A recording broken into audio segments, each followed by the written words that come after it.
그러다 보니 자연스럽게 우리는 이미 설국열차에 올라탔다.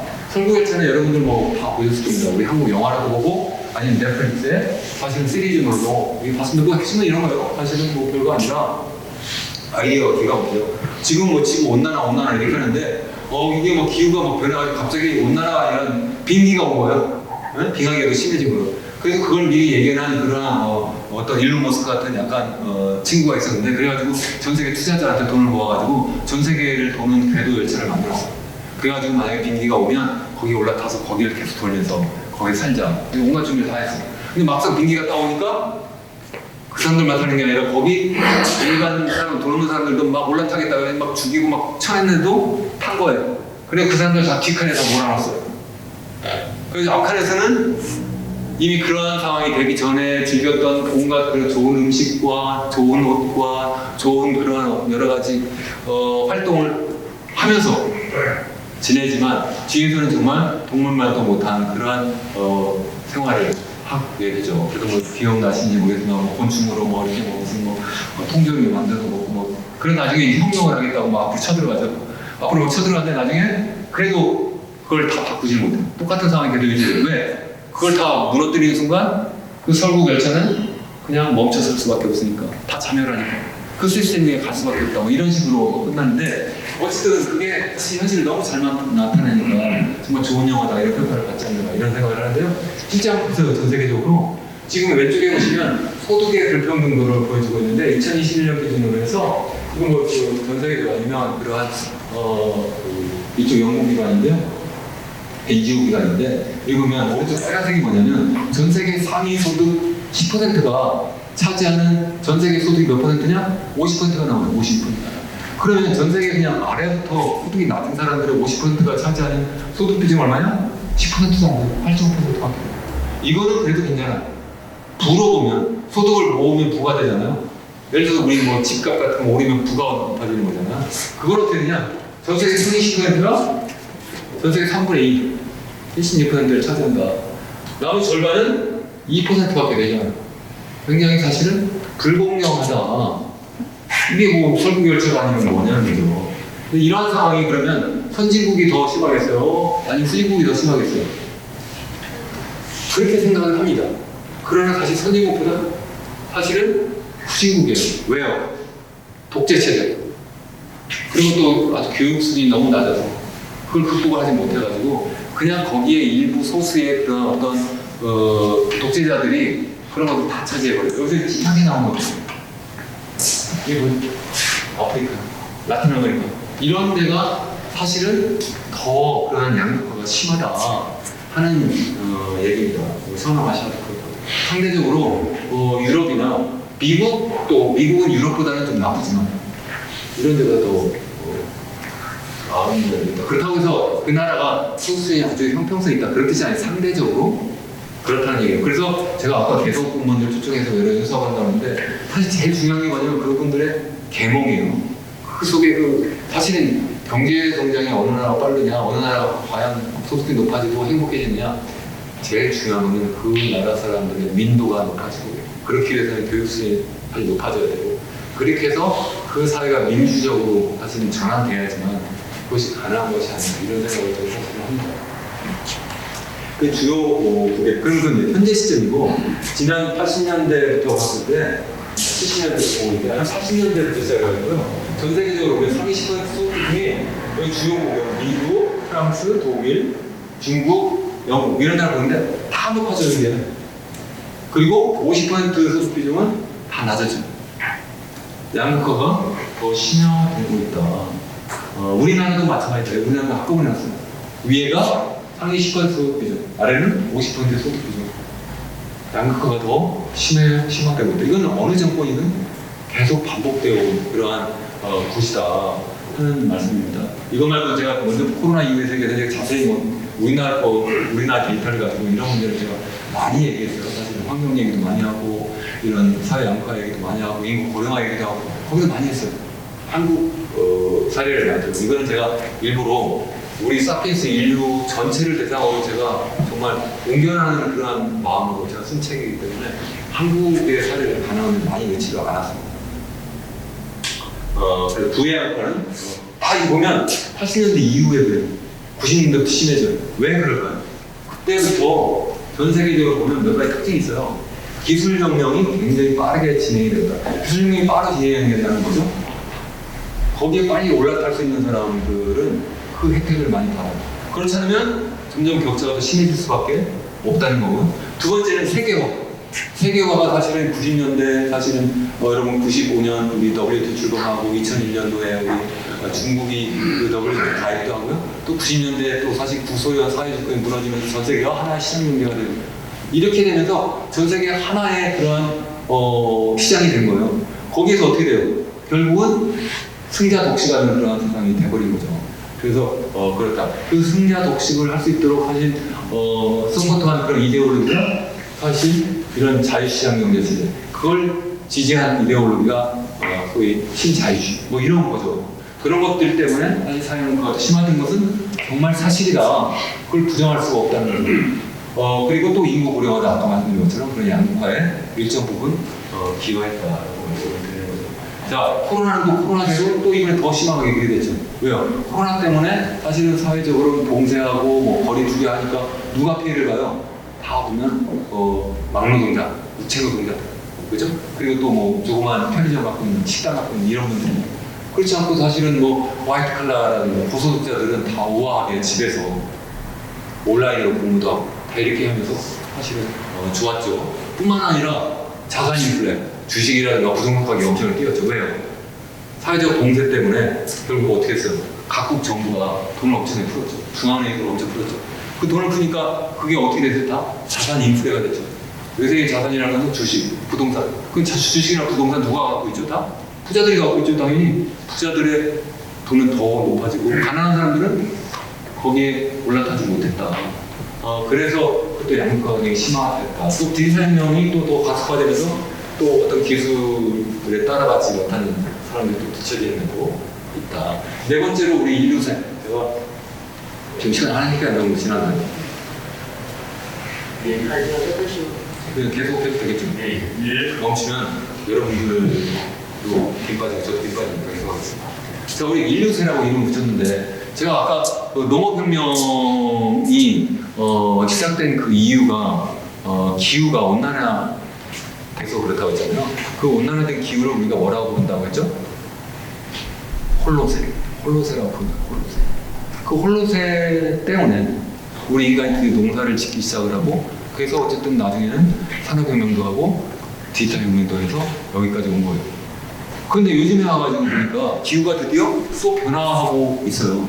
어떻게 변화하고 있느냐? 지난 한 200여 년 동안에 1850년부터 시작해서 2020년까지 이렇게 보고 있으니까 뭐 그 긴 기간이 아니죠. 1950, 2050, 그러니까 200년도 되지 않았나요? 한 170년 정도 기간 동안에 지구의 지표면 온도가 1.1도, 정확하게 1.0도 정도 올랐다고 해요.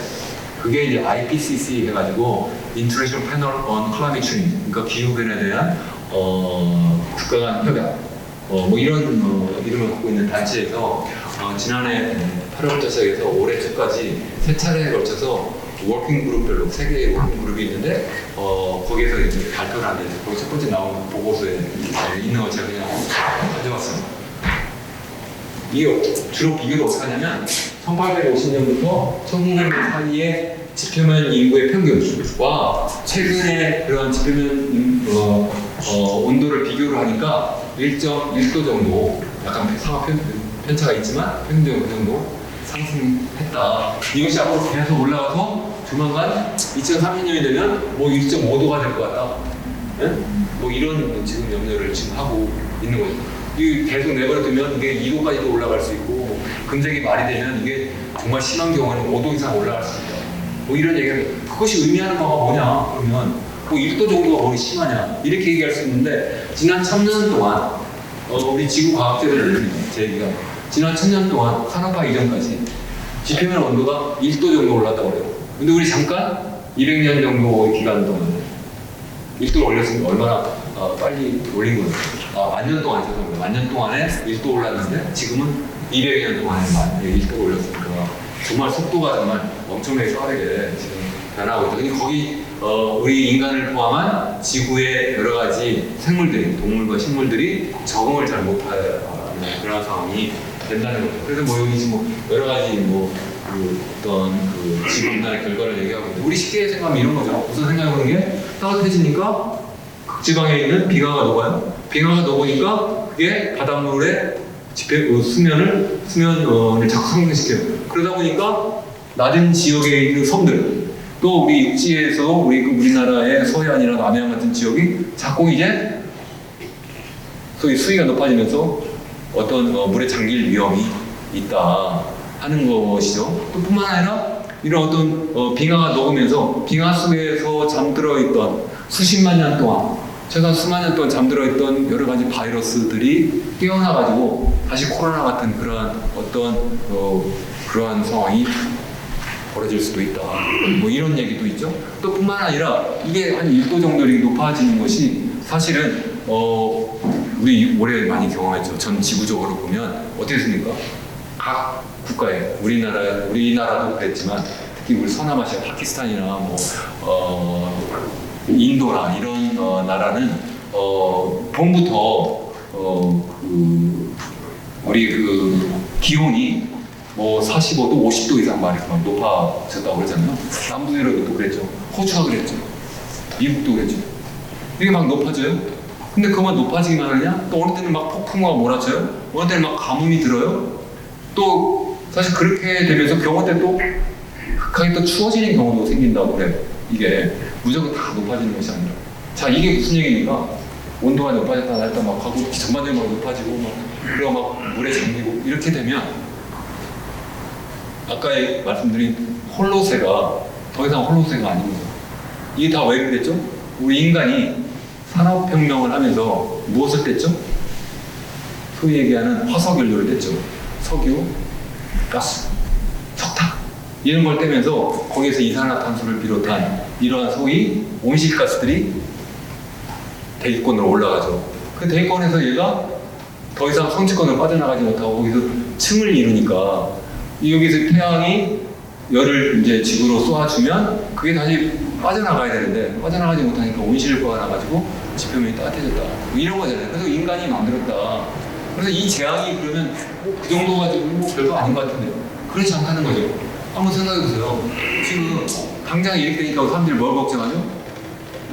아까 우리 학생들 중에서 우리 연구 무슨 주제를 저한테 하나 가졌는데 아까 뭐였지? 무슨 인플레이션? 그린 인플레이션이나 에그로 인플레이션. 그린 인플레이션. 뭐 이런 지금 이 소위 친구들한테 잘 지적을 한 거예요. 그러니까 전 세계적으로 보면 농산물 가격이 폭등하고 있잖아요. 그 이유가 뭘까요? 기후이기 때문에. 기후가 자꾸 따뜻해지고 따뜻해지는 것 정도가 따뜻해지면 어떻게 보면 극지방 쪽에 내는 농사 더 많이 질 수도 있잖아요. 그거보다는 이게 너무 이게 명운탕을 반복하고 그러면서 농사 짓기에 적절하지 못하다는 거죠. 그런 상황이 되면서 전 세계적으로 식량 위기가 올 수가 있다. 그렇게 되면 무슨 문제지?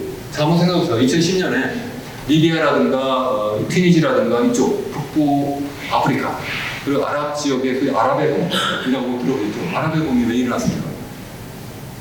아랍의 봄이 사실 민주화 운동이라고 하지만 사실 그 속에서 보면 식량 폭동이에요. 왜? 그해 초에 2010년 초에 러시아가 전 세계 최대 밀 수출국인데 밀이 흉작이 된 거예요. 그러다 보니까 밀 수출을 금지해버렸어요. 그러다 보니까 그 지역에서 사실 러시아에서 주로 이제 밀을 수입을 해와서 먹었는데 그나마 그 수입이 안 되니까 이게 수입 때 수입이 폭등이 되고 그나마 살 수도 없으니까 내 자식이 막 굶어 죽는데 눈이 확 돌아가죠. 그러니까 폭동도 일어나고 또 그러니까 그것을 기회로 해가지고 반군이 등장하고 그러니까 사람들이 못 살겠다고 해서 어떻게 하죠? 다 난민이 되어서 도망가죠. 어디로? 유럽으로. 그 당시 도망간 그 난민의 숫자가 적게는 한 130만, 많게는 한 400만 명 정도 된다고 그러는데 그러면서 어떻게 됐습니까? 유럽이 완전히 혼란에 빠졌죠. 혼란에 빠졌습니다.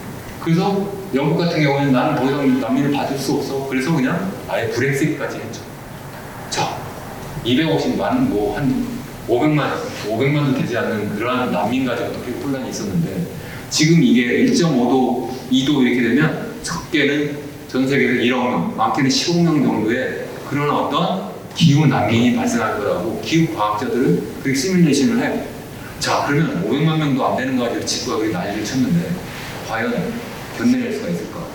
오히려 걱정이 되는. 아, 바다에 가서 그럼 물고기 많이 잡아먹으면 되겠네. 지구가 온난해서 지구 바닷물이 또 따뜻해지죠? 산호초가 이미 전 세계적으로 한 3분의 1이 죽었다고 그래요. 산호초가 뭐 하는 거죠? 플랑크톤부터 이런 애들이 거기서 서식을 해요. 플랑크톤도 그러면 같이 없어지죠? 걔가 없어지면 조그만 물고기 없어지죠? 그러니까 더 큰 물고기 없어지죠? 그러니까 더 큰 물고기 없어지죠? 그거 잡아먹는 인간이 먹을 게 없어지죠?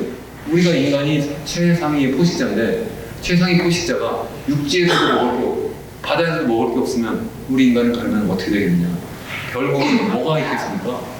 결국은 폭동이 일어날 수밖에 없고 그러다 보니까 요즘 여러분들 유럽에서도 보고 미국에서도 보면 뭐죠?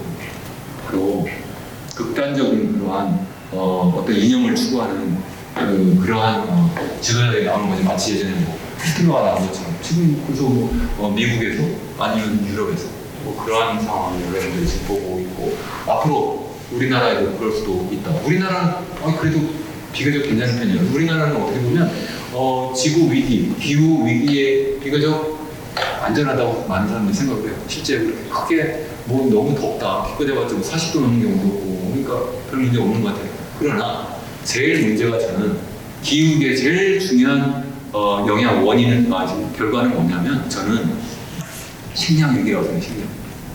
그게 제일 중요한 바닷물이 좀 높아져도 웬만하면 제방을 쌓으면 살 수가 있어요. 왜 못 살겠어요? 무슨 바이러스가 깨어나도 우리가 뭐 또 사실 어떤 그 과학혁명의 발전을 통해서 그것도 어떻게 또 극복할 수도 있을지 몰라요. 근데 문제는 먹을 게 없다면 어쩔 거냐. 근데 우리나라는 전 세계에서 제일 먹을 것을 자체적으로 생산하지 않는 나라예요.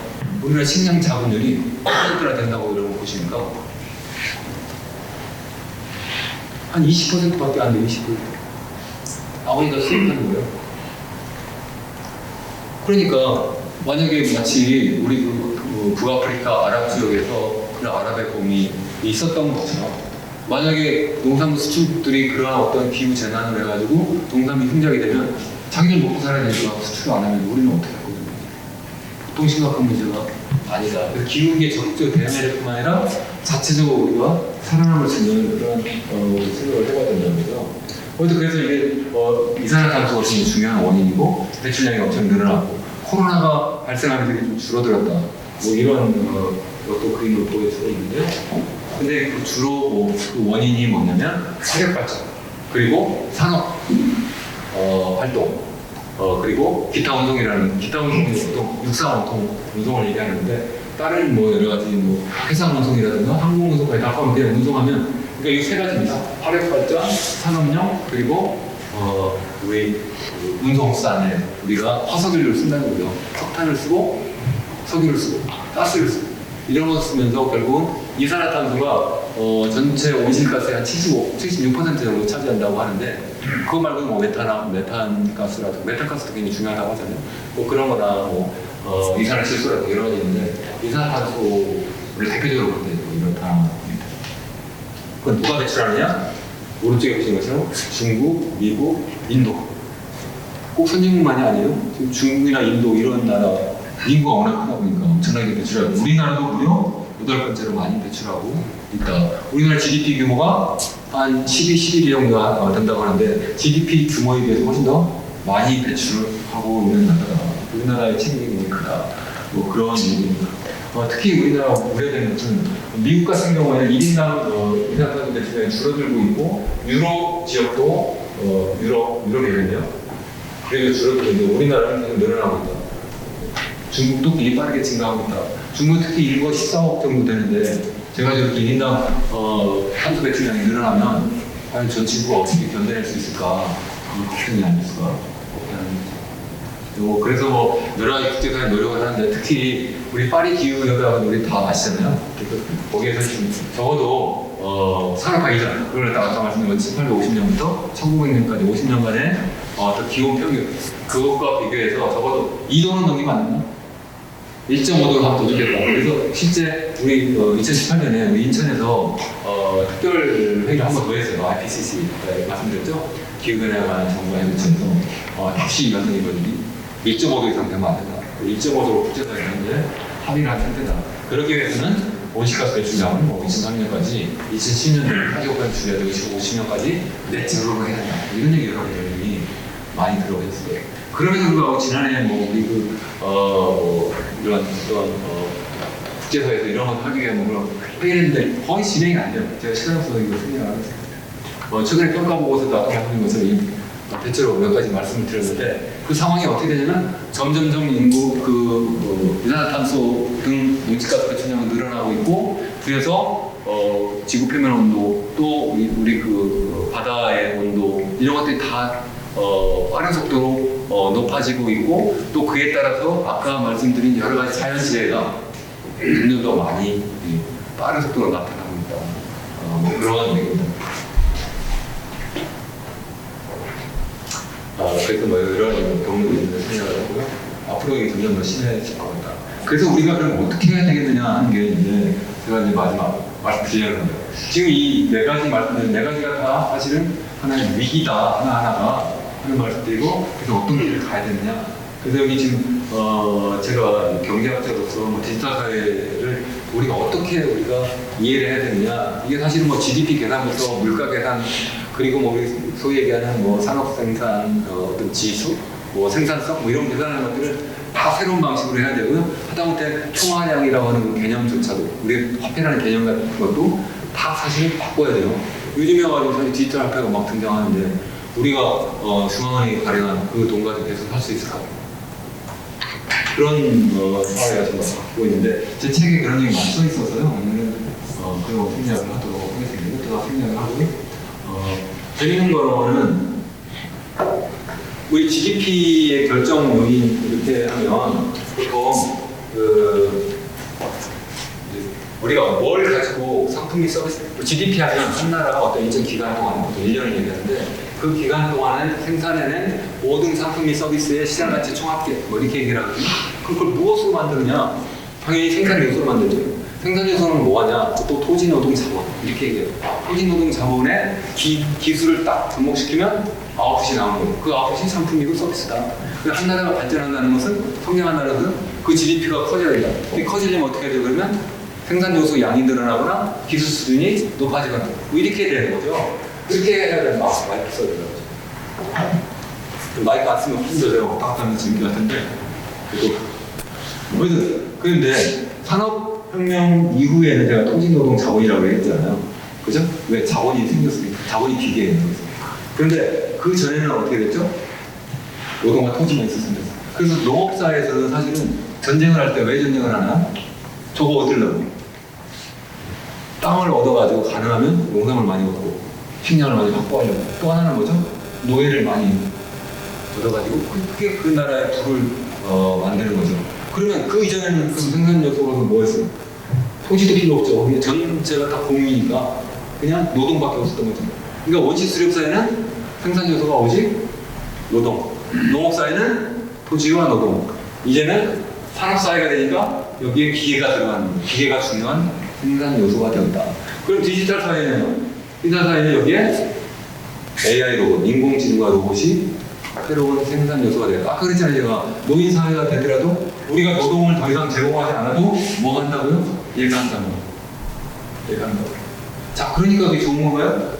우리 일자리 없어져가 그러면 어쩌면 내 소득이 줄어들 수도 있어요. 아예 벌어들일 수도 벌어들이도 못할 수 있어요. 그렇게 되니까 어떤 문제가 있죠? 누군가가 살 수 있도록 해줘야 되잖아요. 그럼 어떻게 해요? 결국은 정부가 소득을 나눠줘야겠죠. 그게 바로 뭐예요? 기본소득이에요. 여러분들 돌아가시기 전에, 저 죽기 전에 기본소득 틀림없이 받아보고 우리 갈 겁니다. 이 기본소득을 주장하는 사람들이 사실 누구냐면 앨런 머스크 같은 사람이에요. 이런 사람이에요. 왜? 자기들이 첨단 산업, 디지털 산업과 확장성을 하다 보니까 자꾸 기계가 대신하니까 인간이 더 필요 없다는 걸 알아요.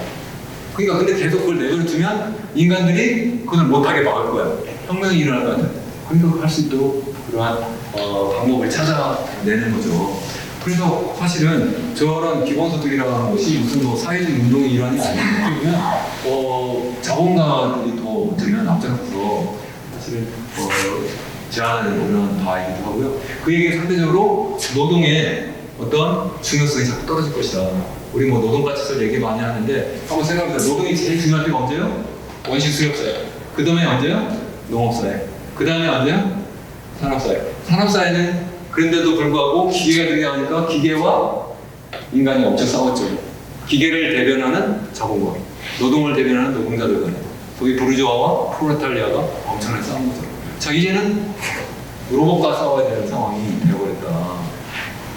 이건 내가 안 하고 싶어도 안 하는 게 아니라 세상이 그렇게 변화하니까 저 세상을 바꿀 수 없으니까 우리가 새로운 길을 자꾸 찾아야 된다는 말씀을 제가 드리는 거죠. 화폐도 계속 예전에 물물 교환하다가 상품화폐에서 명목화폐, 이제는 암호화폐라든가 중앙은행조차도 CBDC라고 해가지고 중앙은행 디지털 커런시, 중앙은행이 직접 이런 아주 디지털 화폐를 발행해서 이제는 우리 주머니에 사실 이미 뭐 크레딧 카드, 신용카드 갖고 다니지만 그렇지만 그것의 기능이 가능토록 하는 것은 중앙은행이 발행한 동경과 지폐죠. 근데 그것조차도 없이 그냥 나의 디지털 지갑에 중앙은행 돈을 딱 넣어주면 근데 그거 가지고 모두 상거래를 할 수 있는 세상이 되어버린다. 그렇게 되면 사실 제가 책에도 썼습니다만 우리가 생각하는 시중 상업은행이 존재할 필요도 없을 수도 있어요.